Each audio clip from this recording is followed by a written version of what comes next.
Fala, meus amigos, minhas amigas. Será que tem alguém aí? Será que tem alguém aí para participar, interagir dessa live? Essa live eu estou fazendo porque ardeu aqui no meu coração o desejo de falar sobre a Páscoa. Sobre a Páscoa, a verdadeira Páscoa. A Páscoa que foi instituída lá atrás, no Egito. A Páscoa que tem como significado a saída do povo do Egito. O capítulo 12 do livro de Êxodo trata de diversas ordenanças que o Senhor deu ao seu povo, o povo hebreu que estava no Egito como escravo. Deus levanta Moisés, o povo vai para lá através de José.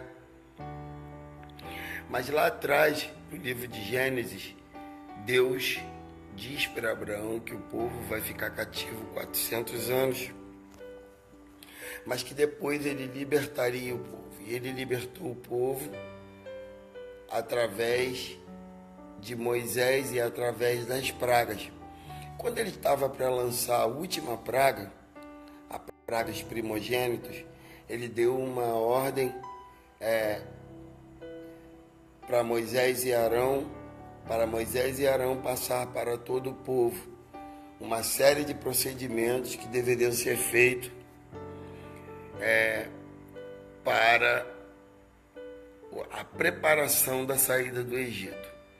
Então eles deveriam pegar um cabrito, um cordeiro, de acordo com o número da família. Se fosse uma família muito pequena, uma família se juntava com a outra, eles deveriam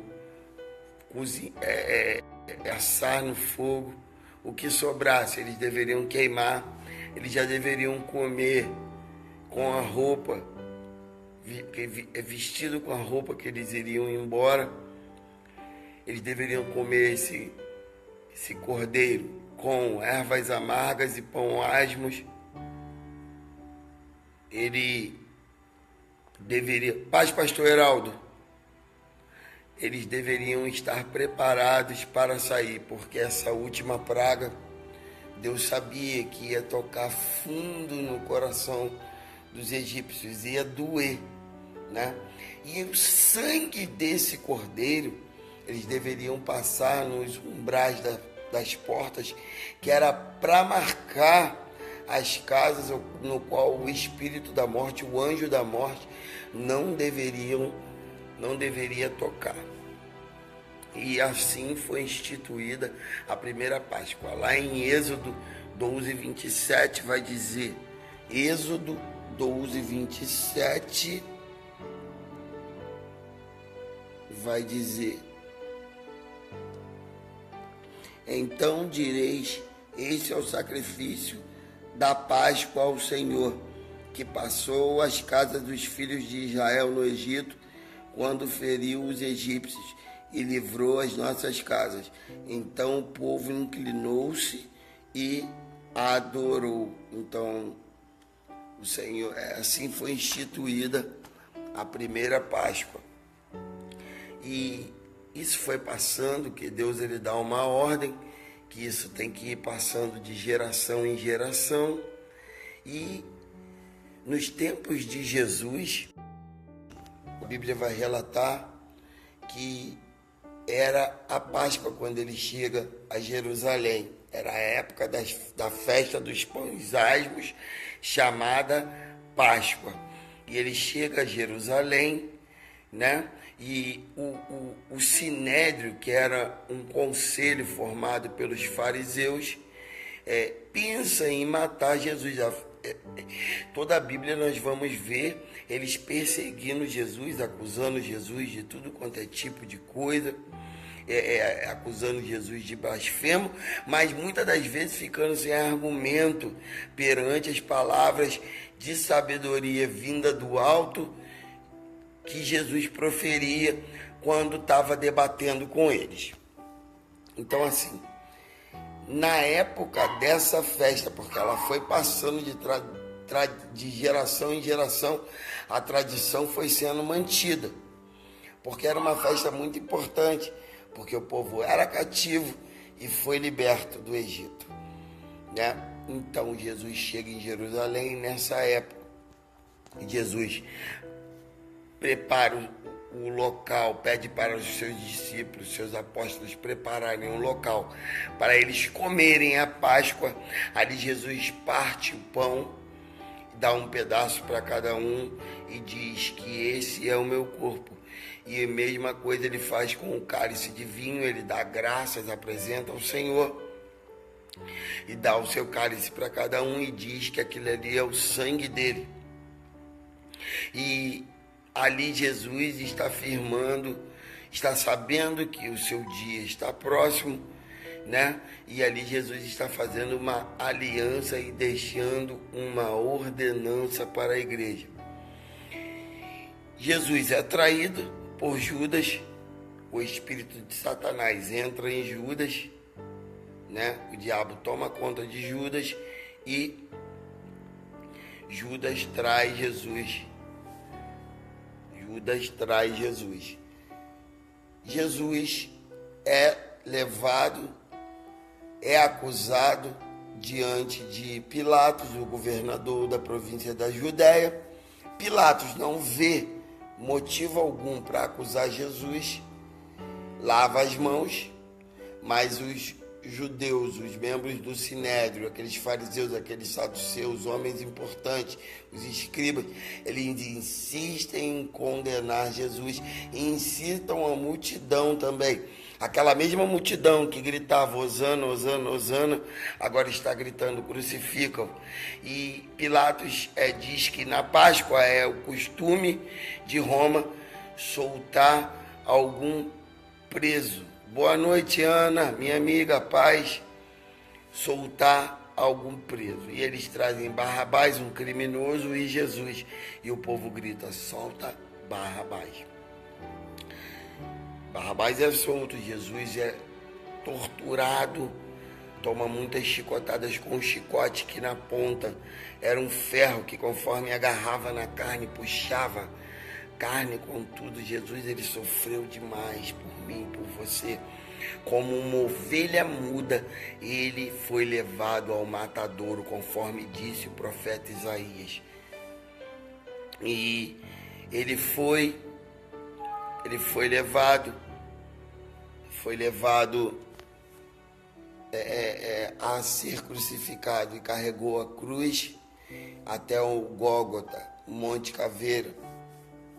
E lá ele foi crucificado entre dois ladrões. Jesus estava no meio, um ladrão de um lado, um ladrão do outro.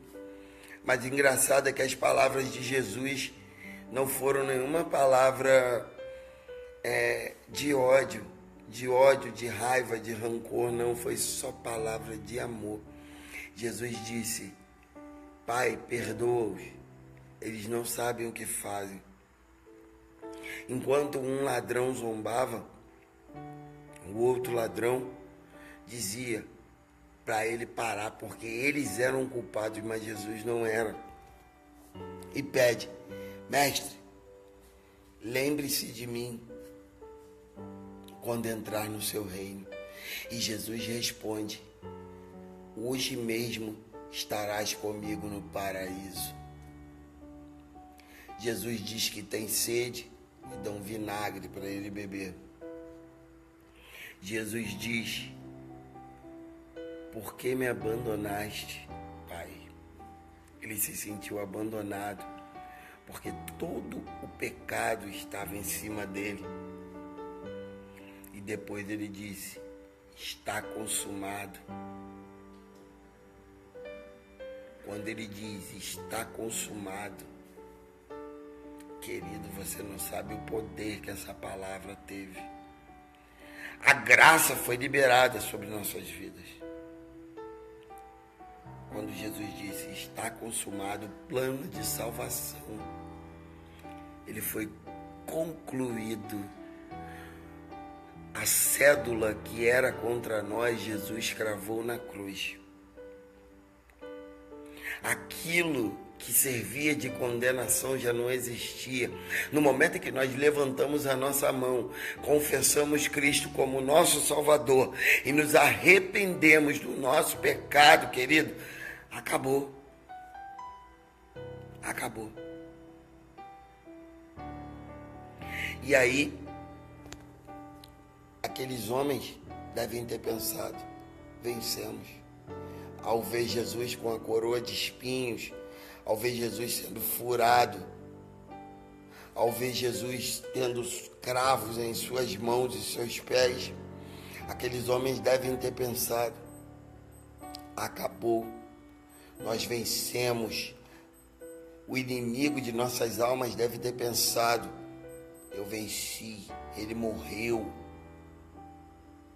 Querido, mas havia uma promessa, havia uma profecia de que ao terceiro dia ele ressuscitaria.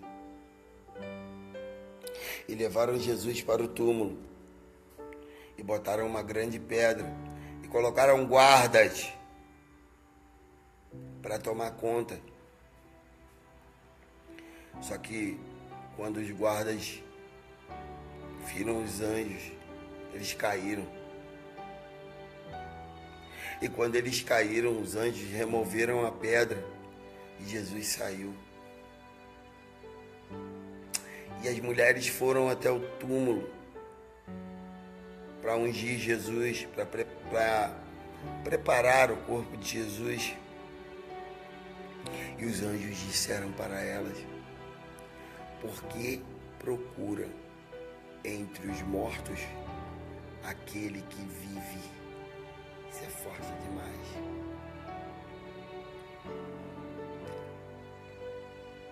Ao terceiro dia ele ressuscitou. Ele venceu a morte. Ele venceu a morte. E ele vive e reina. Está à destra do Pai. E o seu nome, diante do seu nome, todo joelho se dobrará, no céu, na terra e embaixo da terra. Jesus vive. O meu Jesus está vivo, o seu Jesus está vivo. A morte não pôde vencer Jesus. Lá em 1 Coríntios 15, 55 diz, ó morte, onde está o seu aguilhão? Jesus venceu a morte. Jesus venceu a morte. Essa é a Páscoa. Essa é a Páscoa. Como o sangue do Cordeiro livrou os hebreus